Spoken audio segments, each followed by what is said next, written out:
What if one island could collapse an entire superpower? Russia has spent years preparing to dominate the Arctic, reopening Cold War bases, stationing nuclear submarines, and betting its future on controlling the melting ice. Its entire military strategy, economy, and global influence hinge on one thing: owning the Arctic before anyone else can. But there's a problem. The U.S. is making its move. A new battle for Arctic supremacy is already unfolding, and it's not happening over Alaska or inside Russian borders. It's happening in Greenland. If America secures Greenland, Russia's entire Arctic plan unravels. Its military operations exposed. Its control over Arctic trade destroyed. Its last economic lifeline cut off. This isn't speculation. It's already happening. U.S. forces are expanding their Arctic reach. NATO is running its biggest Cold War-era exercises, and Greenland's hidden resources could shift the balance of power overnight. Russia sees the threat. China does too. Because if the U.S. takes control of Greenland, Russia's Arctic empire collapses before it can even begin. January 2024. The Arctic sky is eerily silent until it isn't. A U.S. F-16 patrolling near Alaska suddenly picks up a radar lock. A Russian Su-35 fighter jet is closing in, fast. Within seconds, the Russian jet roars past, barely 50 feet away, nearly clipping the F-16's wing. This isn't just reckless flying, it's a message. Moscow is signaling that it still sees the Arctic as its domain, its territory, its future. But they have no idea what's coming next. Russia is running out of men. While Russian pilots play dangerous games in the sky, NATO is making real moves on the ground. In January 2024, the alliance launched Steadfast Defender 24, its largest Arctic warfare exercise since the Cold War. This isn't a show of force, it's a warning.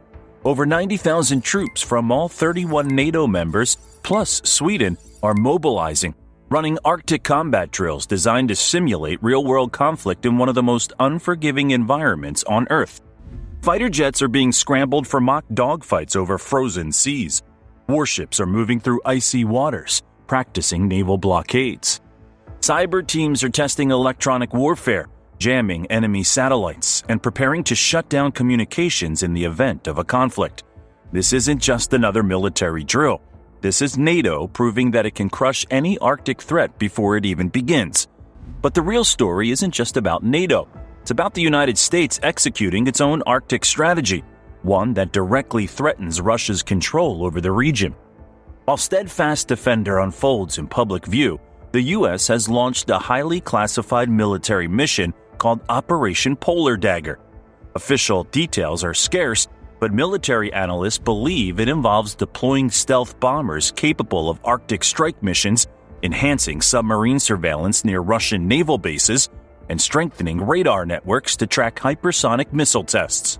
The U.S. is expanding its ability to fight and win in the Arctic, turning the frozen North into a battlefield where America and its allies will always have the upper hand, and Russia knows it.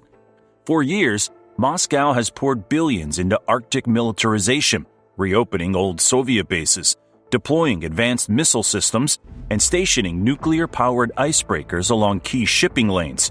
Putin has bet his country's future on dominating this region. But there's one thing standing in his way, one place that could destroy everything he's planned. Back in 2019, when Donald Trump suggested buying Greenland, the media laughed. But what if he saw something that no one else did? Because in 2024, Greenland emerged as the most important piece of real estate in the Arctic. The reason is simple: location, resources, and power. Greenland is the largest island on Earth, strategically positioned between North America, Europe, and the Arctic Ocean. It sits directly along the Arctic's most important shipping lanes, routes that will soon reshape global trade as melting ice opens new pathways between continents. But what's beneath Greenland's ice is even more important than what surrounds it. An estimated $1.7 trillion worth of rare earth elements lies hidden beneath Greenland's frozen surface. These aren't just valuable, they're essential. They power the most advanced technologies on the planet, from smartphones to missile guidance systems. Every modern jet fighter, every satellite, every hypersonic weapon depends on them. And right now, Russia and China control nearly 90% of the world's supply. If the U.S. secures Greenland's resources, that monopoly collapses overnight. And it's already happening. The Biden administration has reopened negotiations with Greenland's leadership, working to expand U.S. investment and military presence on the island. Greenland's government has made it clear they won't sell. But America doesn't need to own it. It just needs control over strategic assets. That's exactly what's unfolding. The Pentagon is increasing operations at Tool Air Base, America's northernmost military installation, which already tracks Russian missile launches in real time. U.S. mining companies are negotiating deals to extract Greenland's rare earth elements, bypassing Chinese control.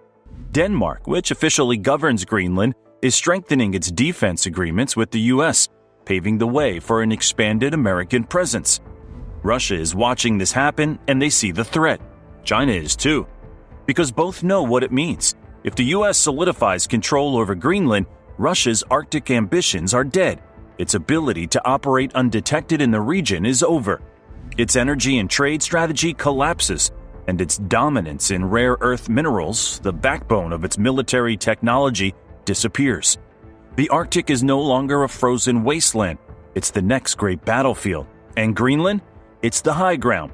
And the signs of Russia's desperation are already showing. Military bases once abandoned after the Cold War are being reactivated. Arctic missile tests are ramping up, and their forces are moving closer than ever to NATO's doorstep. The evidence is already here.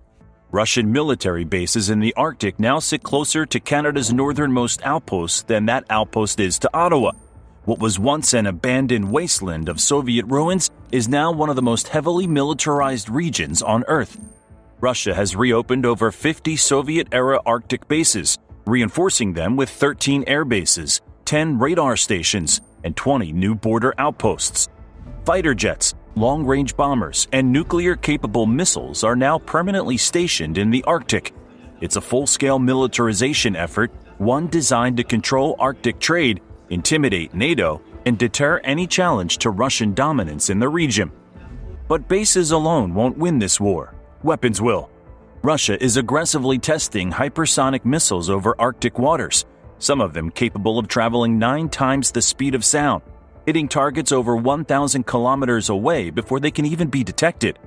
These missiles are designed to bypass Western missile defenses, giving Russia the ability to strike European and North American targets from deep inside the Arctic. And it's not just missiles. Russian submarines are becoming a ghost fleet, lurking under Arctic ice, deploying nuclear-powered Poseidon torpedoes that can create radioactive tsunamis. The Arctic is no longer just Russia's backyard. It's becoming their most advanced launch pad for future conflicts. And they're not doing it alone. China, once a non-player in the Arctic, is now pouring billions into the region, claiming to be a so-called near-Arctic state despite being thousands of miles away. They've already invested in Arctic shipping lanes, started constructing infrastructure, and made bold moves to gain influence over Greenland's resources. The game is changing. The ice is melting, and with each passing year, the Arctic is turning into the next great battleground for global power. But here's the problem for Russia. All of this military buildup, all of these hypersonic missiles, submarines, and bases, they mean nothing if the U.S. takes control of Greenland. And it's not just about military power. Greenland holds something even more valuable: the resources that fuel modern warfare, technology, and global trade. Hidden beneath the ice are some of the most critical resources on Earth, materials that don't just shape economies but define military and technological supremacy. Every smartphone, every satellite, every fighter jet, every missile guidance system relies on them. Without these elements, modern warfare grinds to a halt. Right now, China controls nearly 90% of global rare earth processing and over 70% of total production. That means if the U.S. and its allies want to build hypersonic weapons, cutting-edge fighter jets, advanced AI processors, or even just keep their tech industries running, they're forced to rely on Beijing. That's not just an economic problem, it's a national security crisis. And Greenland? It could break that monopoly overnight. Locked beneath its frozen surface are massive deposits of neodymium, praseodymium, dysprosium, and terbium. the elements that make powerful magnets for electric vehicles, wind turbines, and most importantly, defense systems. Without these materials, the West's ability to mass-produce F-35s, nuclear submarines, and even space-based surveillance systems would be crippled, and China knows it. That's why Chinese state-owned companies have already tried to buy their way into Greenland's mining industry. They've sent massive investment offers to secure long-term access to these materials, bypassing Western control. In 2018, Beijing-backed firms attempted to fund 3 international airports in Greenland, offering what seemed like an innocent infrastructure deal, until intelligence agencies flagged that the runways were suspiciously large enough to support military aircraft.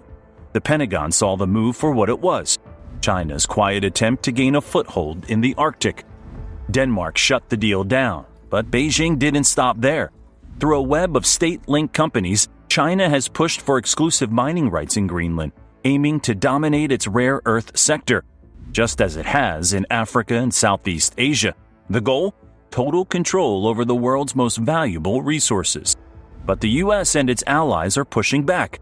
Washington has already started pouring funding into Greenland's resource development, working directly with Greenlandic officials to block Chinese investment and secure critical mineral extraction for the West.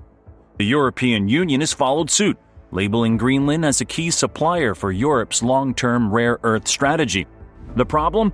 Extracting these resources won't be easy.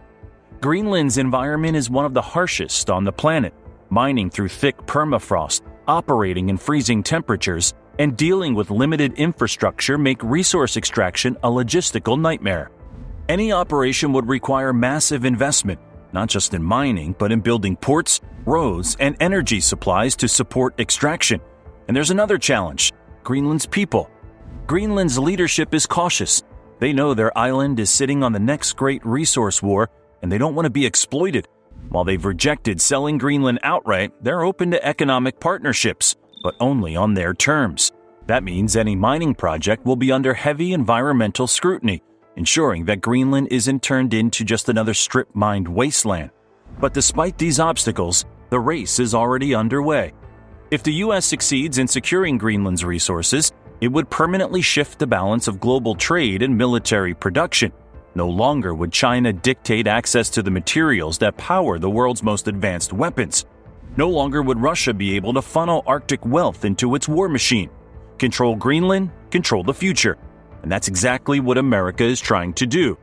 But while the battle for Greenland's resources plays out above ground, an even deadlier game is unfolding beneath the Arctic waters. Russia isn't just militarizing its Arctic coastline, it's flooding the region with next-generation nuclear submarines, stealth torpedoes, and missile platforms designed to strike before the West even sees them coming. And that's just what's under the ice. What's happening beneath the Arctic waters is even more dangerous. Russia's newest nuclear submarines, the Yasin class, are prowling Arctic waters right now. Each one carries hypersonic missiles that can hit any target in Europe or North America. 9 times the speed of sound. Over 1,000 kilometers of range.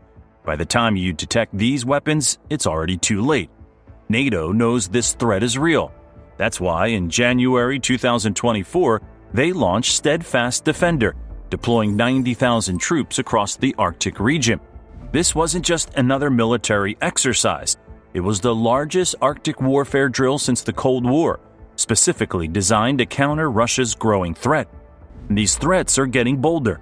In July 2023, Russian and Chinese bombers conducted joint patrols near Alaska. A few months later, a Russian Su-35 fighter came within 50 feet of an American P-8 surveillance aircraft. These aren't random encounters. They're calculated provocations testing American resolve. But here's what Russia and China don't understand. America already has an ace up its sleeve. It's called Thule Air Base. Sitting quietly on Greenland's northwestern coast, this single American base can track objects smaller than a football from thousands of miles away. Its radar system, part of the U.S. Ballistic Missile Early Warning System, is so advanced it can detect a missile launch anywhere in Russia's western Arctic. Every time a Russian sub surfaces through the ice, Thule knows. Every missile test, every bomber flight, nothing escapes its gaze. But right now, America only has this one base.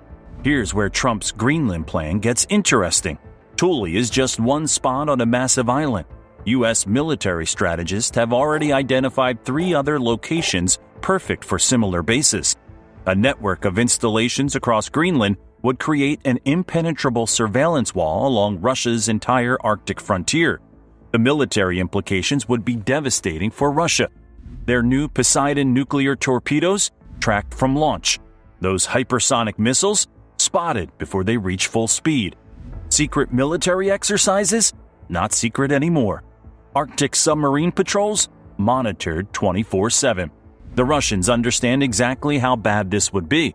It's why they've gone all in on Arctic militarization. In 2023 alone, they conducted over 5,000 military exercises in the region. They've opened 50 Soviet-era bases and built new ones. They've deployed S-400 air defense systems, coastal missile batteries, and new radar stations across their Arctic coast. But here's the problem for Putin. All that expensive hardware becomes worthless if America can watch their every move from Greenland. Those new bases? Sitting ducks. Those air defense systems? Useless against surveillance that sees everything. And military dominance? That's just the start of how Greenland could destroy Russia's future. Putin's entire economic survival depends on the Arctic. By 2025, Moscow expects 20% of its GDP to come from Arctic development. They're betting everything on 2 things: energy resources and shipping routes. American control of Greenland threatens both. Let's start with energy. The numbers are mind-blowing. The Arctic holds 30% of the world's undiscovered natural gas and 13% of its undiscovered oil. For Russia, this isn't just about money, it's about survival. Their traditional oil fields in western Siberia are running dry. Production at their biggest fields has dropped by 20% in the last 5 years alone. Russia's energy giants know they're in trouble. Gazprom and Rosneft have poured billions into Arctic projects. But here's the catch: they don't have the technology to do it alone. Western sanctions cut off access to crucial deep-water drilling equipment. The Arctic is their last chance at maintaining energy dominance, and they can't even access it properly. But energy is just half the story. The real game changer? Shipping routes. The recent chaos in global shipping tells you everything you need to know. When the Ever Given ship blocked the Suez Canal in 2021, it cost global trade $9.6 billion per day. When Houthi attacks disrupted Red Sea shipping in 2024, companies scrambled for alternatives. Russia thinks they have the solution: Arctic shipping lanes that cut straight through the top of the world. The Northern Sea Route along Russia's coast could slash shipping times between Asia and Europe by 40%. We're talking about saving thousands of kilometers and millions in fuel costs. Russia's already charging protection fees for ships using this route. They've stationed nuclear icebreakers along the passage, built new ports, installed tracking systems. Putin's betting big that climate change will make this the world's busiest shipping lane. One problem: most of these routes pass near Greenland. If America owned Greenland, they'd control access to these passages. Every ship would need U.S. permission to pass. Every cargo vessel, every oil tanker, every Russian naval ship would sail under American surveillance. The economic impact would be devastating. Russia loses control over Arctic shipping lanes. Their ports become less valuable. Energy exploration happens under U.S. watch. Their icebreaker fleet becomes less relevant. And timing is everything. Western sanctions have already knocked Russia's economy back 20 years. Their tech sector is crippled. Military spending is draining their reserves. The Arctic is literally the last hope for economic recovery. But there's one more player in this game that could make things even worse for Russia. Because while Putin's been busy fortifying his Arctic frontier, China's been making moves that could change everything. Enter China. Their so-called Polar Silk Road isn't just about trade, it's about power, and they're not even trying to hide it anymore. Just look at what happened in 2018. Chinese companies swooped in to build 3 international airports in Greenland. Sounds innocent enough, until U.S. intelligence noticed something strange. Those runways were being designed long enough to handle military aircraft. The Pentagon raised the alarm, and Denmark quickly found alternative funding. But that was just China's first move. Through a web of state-owned companies, they've been aggressively pursuing mining rights across Greenland. They're especially interested in rare earth minerals, and for good reason. Right now, China controls 90% of global rare earth processing. These elements are crucial for everything from F-35 fighters to your smartphone. It's China's trump card in any trade war. In 2021, they showed exactly how they'd use this power. When Lithuania allowed Taiwan to open an office in Vilnius, China blocked all rare earth exports to Lithuanian companies. The message was clear: cross China, lose access to critical resources. But China's Arctic ambitions go way beyond minerals. They've declared themselves a near-Arctic state, a term that makes about as much sense as Mexico calling itself a near-Canadian state. They've built nuclear-powered icebreakers, conducted military exercises with Russia, even tried to buy a former U.S. military base in Greenland. This puts Russia in an impossible position. After Western sanctions cut them off from advanced technology, Putin had to turn to China for help.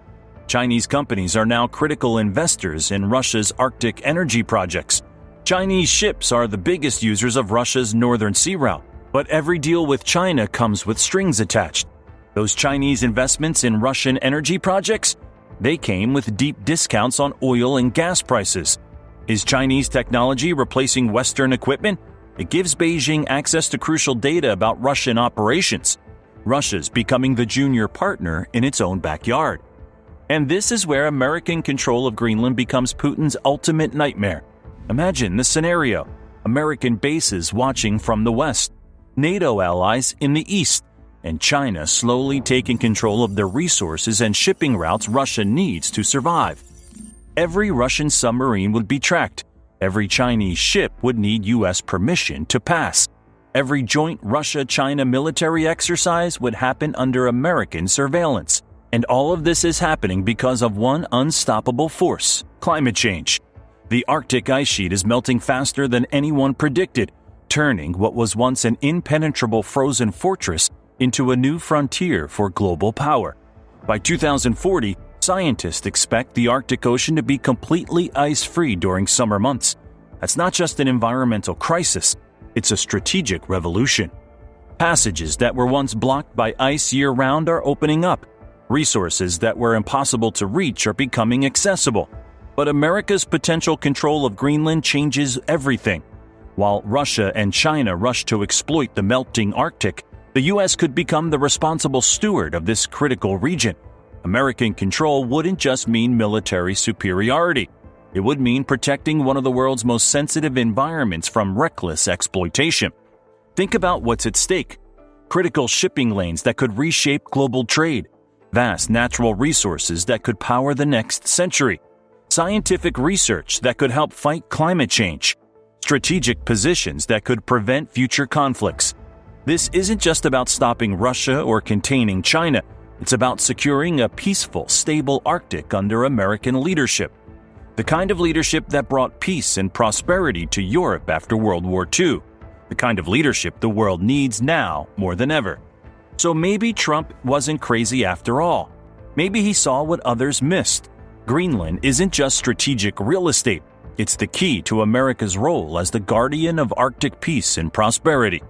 While Russia and China race to militarize the region, American control of Greenland could ensure that the Arctic's riches benefit everyone, not just authoritarian regimes. The question isn't whether Greenland is worth buying. The question is, can America afford not to be the leader the Arctic needs? Let us know what you think in the comments below. Could American control of Greenland really secure Arctic peace? What would happen if China or Russia got there first? And most importantly, was Trump right all along? Don't forget to like and subscribe for more deep dives into the events shaping our world.